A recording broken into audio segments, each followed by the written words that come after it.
Good evening and welcome to this Wednesday, September 11th EastCast. I'm Marianne Simikowski with Robin First to bring you this week's news. This school opening has been hampered by the heat, but it is otherwise a smooth start to the school year. Students have spent the past few days correcting schedules, learning new pathways in the halls, and finding friends in the lunchroom. It seems as if summer never came at all. Some of our students did make the most of their summer by attending Boys and Girls State. Al Opperly, Paul Borghese, Dave Glass, Mark Lemberg, Arnold May, and Eric Odell studied state government at Rider College and set up their own government with the governor and voting procedures. Tracy Steele, Jennifer Kim, Karen Barr, and Tara Matthews joined Judy Alpern and myself for Girls State. For me, it was truly an invaluable experience. I learned how city, county, and state government operates by becoming directly involved. The week was very exciting and fun-filled, but I think the most memorable part of it was the pep rally held at the end of the week. I met so many new friends, and I will never forget my experience at Rider. I spoke with Judy about her experience at Girls State. Judy, after spending 6 days at Jersey Girls State held at Rider College, do you feel that Girls State achieves its purpose? I think it's an excellent program. It gives the youth of the state an opportunity to learn a lot about the political system, make some great friends, and have a great time. And after spending all this time there, meeting so many people, what was your most memorable moment? Well, I was given the great pleasure of being elected to the office of mayor of my city, which was Johnson City, and I was able to pick all the people that surrounded me. We voted on what type of system. We picked an assembly system, and I had a dog catcher and a police chief, and we even had a assassination attempt on my life, but we took care of it. It was a lot of fun. Well, thanks a lot, Judy, and I know as a fellow Girl Stater, we did have a lot of fun. Spirit Week is anxiously waiting in the wings. It begins Sunday, September 22nd, with cougar relays. Other activities include cake decorating, finding the cougar, pie eating, milk drinking, and hall decorating. Favorites such as tricycle race and a tug of war and color day are part of the week's fun. It is always difficult for the incoming freshmen to get organized, but Mr. Brannon said that the results of the survey show interest. He said, "The class of '89 is going to break the tradition of being last in Spirit Week. In order to do this, the entire class must cooperate to be in competition with the upperclassmen. We're going to give them a run for their money." This year, the freshman class is advised by Mr. Thomas DeLuca. Good luck to all the classes. Marianne? The fall means many new things to upperclassmen. One of the dreaded things is the SATs. The PSATs will be given on October 19th. Counselors will visit junior homerooms for scheduling. The SATs will be given on November 2nd. The deadline for sign-ups is September 27th, and they cost $11.50. Be sure to register on time. If you want to prepare for SATs, you might register for the adult school SAT courses in math and verbal skills. Classes are offered on Mondays and Wednesdays at 2:45 and 7 p.m. You may register now for the SAT course and other adult school classes, which will begin on September 30th. A 6-hour driver training course is also offered to 16-year-olds and older. Cherry Hill schools will be closed next Monday and Tuesday, September 16th and 17th, and Wednesday, September 25th for the Jewish holidays. Another date to note is Thursday, October 10th. Parents are invited to back-to-school night to meet the teachers and learn about the courses at East. East Student Congress, advised by Mr. Fred Belchikoff, has come up with ingenious fundraisers over the years. February carnations and June kisses for seniors raise money for Student Congress activities. Half of the money goes to charity each year. $1,100 is given to a state charity fund, and other money raised is donated to a charity selected by Student Congress each year. This year, Tracy Steele has organized another fundraiser, Balloonagrams. I spoke with Tracy about this activity. Tracy, what's the purpose of this new fundraiser? We'd like to give the students a chance to have a program that they can use all year round, while candy canes and carnations are only good for the 2 weeks that we use them. This way the students can come and buy a present or a gift for someone, a friend or a girlfriend or boyfriend that they care about. What kind of response have you had? Has it been positive? Are people interested? Well, since this is only the first day we started it and the flyer just went out into the homerooms this morning, we haven't gotten a whole lot of feedback yet. I've got one order already that goes out Friday, but basically I hope that a lot of kids will get into it and it'll become a thing that can be continued through the years. Well, it sounds like you have a good start. How's the procedure run? Well, students can pick up the balloonogram form at communications, and from there they fill it out and put the money in the envelope that's on the form, and they can bring that to me either in homeroom or after school in the Student Congress office. We certainly hope this cheers people up and makes lots of money for Student Congress and our new charity. Back to you, Marianne. Congratulations to Shauna Glick, who was inducted into the Scholars Program of the University of Medicine and Dentistry of New Jersey School of Osteopathic Medicine. The 110-hour course of study begins this month for top high school seniors who plan to pursue medical careers. The B-15 staff met today for new members. If you missed the meeting and wish to work on cable, see Ms. Beck in A14 before or during homeroom. Last year, the Spanish Club sponsored a Bolivian child, had a Cinco de Mayo luncheon, shared a piñata, and socked a softball. If you want to join this active group, come to a meeting tomorrow in City 301 at 2:35. The fall sports teams are practicing and scrimmaging this week and weekend. We have a new trophy case at East and hope the teams will be able to fill it up this season. With many students returning to teams, the coaches are optimistic about this year. Well, that's the news for the week. Remember that tonight you can see and tape East's graduation and video yearbook following the news. This has been Robin First with Marianne Simikowski for EastCast. Have an enjoyable weekend. Happy birthday, Ophelia. This is Channel B15, your Cherry Hill Public Schools television station.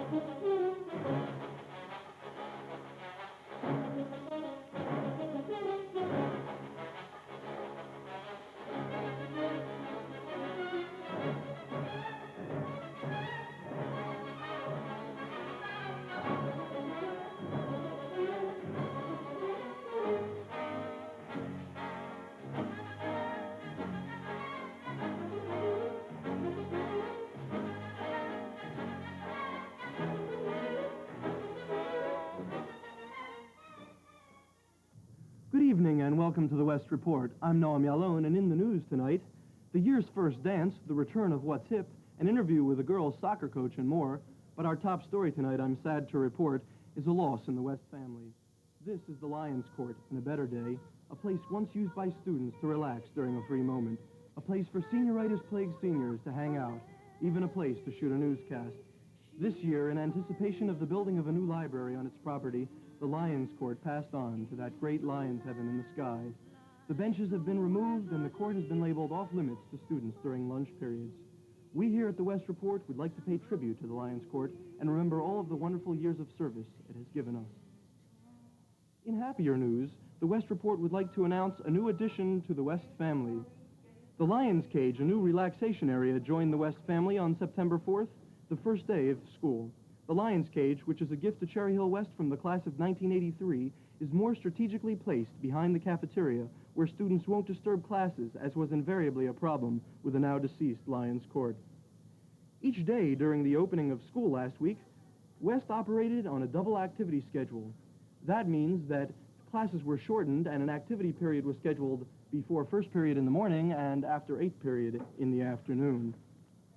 The activity periods enabled the school administration to meet with the classes separately in the auditorium, while the other classes were either arranging for schedule changes in their first visit to the Pupil Personnel Services Department or attending to opening week clerical tasks in their homeroom. The senior class used this time to attend to the very first step in getting ready for commencement exercises, as they were each measured for caps and gowns. In a related story, for the last 2 days, some seniors had their senior portraits retaken so that their picture would look just right for that all-important senior yearbook. It was a pretty easy process. Photographers even helped us on with our gowns. All we had to do was make ourselves look beautiful and put on that perfect outfit. This guy gets my vote. Last Friday, West held its first dance of the 1985-86 school year. The dance was sponsored by the Student Activities Organization and was a complete success. Freshmen were admitted for nothing and thoroughly enjoyed their first dance as high school students. Over 300 students attended the dance, and SAO, although not intending to make a profit, did, even though they admitted freshmen for nothing. In sports this week, on Monday I went down to the West Sports Field to do a story on the girls' soccer team and found that all the fields were in use. The freshman football team was having a meeting and then a practice on one field, the varsity team was scrimmaging on another, and the team I had come to see on yet another. I had come to see the girls' soccer team, and I was really impressed. I had a brief word with Coach McDonald, and I asked him how many girls came out for the team this year. Well, a letter was sent out to the girls before school started, and we had 32 girls show an interest. They've been getting their physicals, and we've had about 24, this is our second practice, about 24 come out today, as you can see. Yep. Then I asked him on what level the girls would be competing and what a typical practice was like. The level we'll be competing on will probably be a JV and a freshman, probably a JV. A practice, you can take today, for example, we had a thunderstorm just as we were due out here, so we spent about 20 or 30 minutes with the blackboard drill. Some of the girls have experience playing soccer, and some have never played it at all. So we have to go over the rules and the positions, and then we get out here. A typical, well, like I said, this is our second outdoor practice. We'll work on the basic skills. We'll do a lot of running, we'll do passing, one-on-one passing, we'll work on the heading drills, we'll work on the throw-ins, we'll work on the indirect kicks, direct kicks. We'll just try to cover every phase of the game and just hope they get better. That way we can see the progress being made. Finally, I asked Mr. McDonald to elaborate on the previous soccer experience the girls had. Some of the girls have played before, it's obvious. I'd say out of the 20, maybe 6 or 7 look pretty good. And I think with the influence of those 6 or 7, everybody else will pick up. I think things look pretty good. The attitude is very good, and I'm looking forward to a lot of fun this year. Attention seniors, Mrs. Banks, the student activities coordinator here at West, has announced that this year's senior trip to Florida will be held from April 19th to the 22nd, and initial reservations will be accepted through next Friday, September the 20th. Reservations will only be accepted in B1 by Mrs. Altman and must be accompanied by a check for $75. In a related story, at the senior class meeting last week, senior class governor Scott Murray announced his goal for participants in the Florida trip. 186 in 86, said Scott. Scott said this would be the last time for seniors to spend together, and without parents, he added, to the delight of the senior class. Channel B15 has been mobbed by phone calls from fans of What's Hip, a popular segment of last year's newscast. So back by popular demand, here's What's Hip.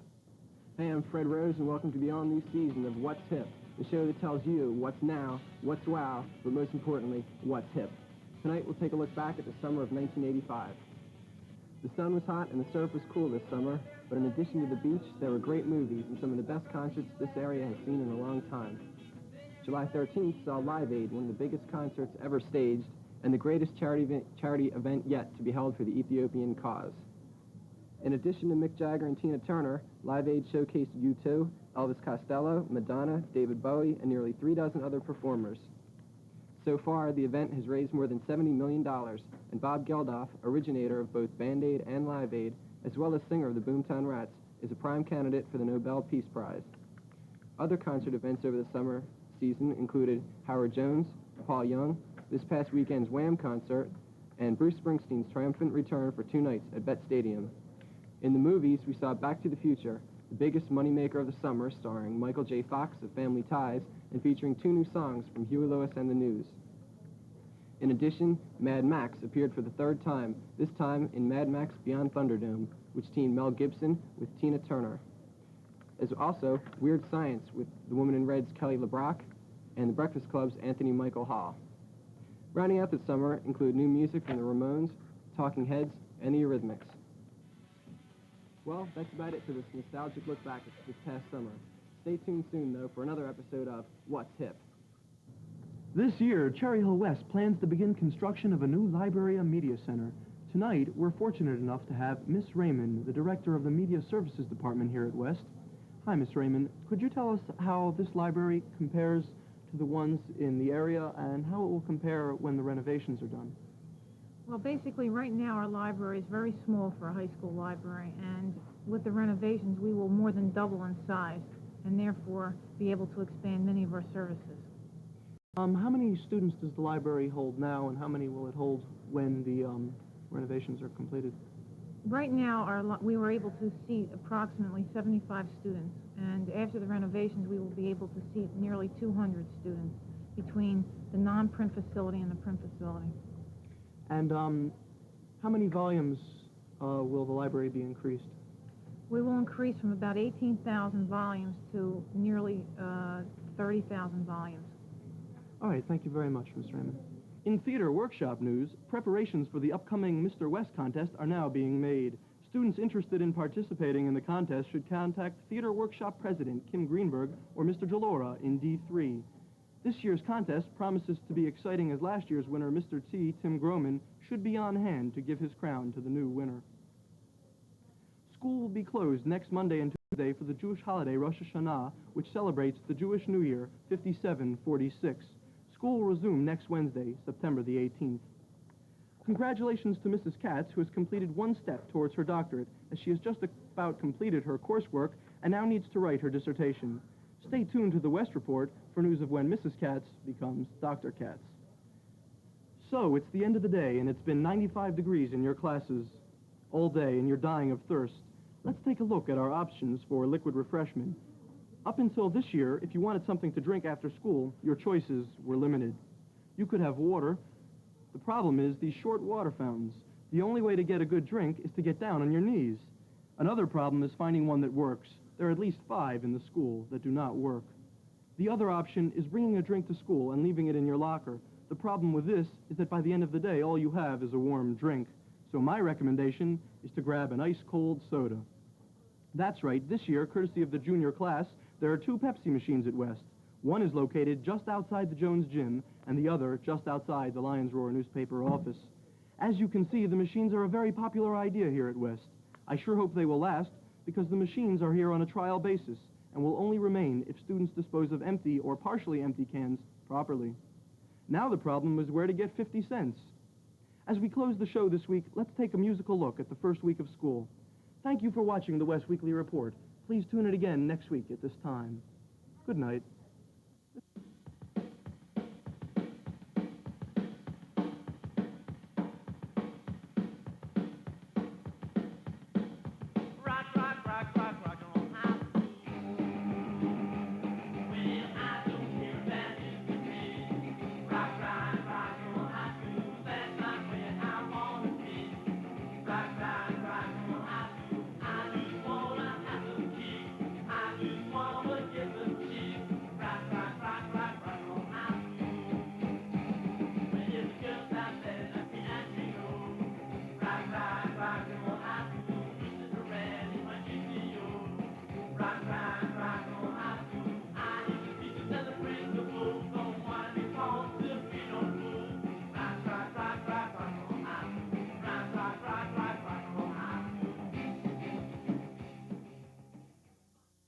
This is Channel B15, your Cherry Hill Public Schools television station.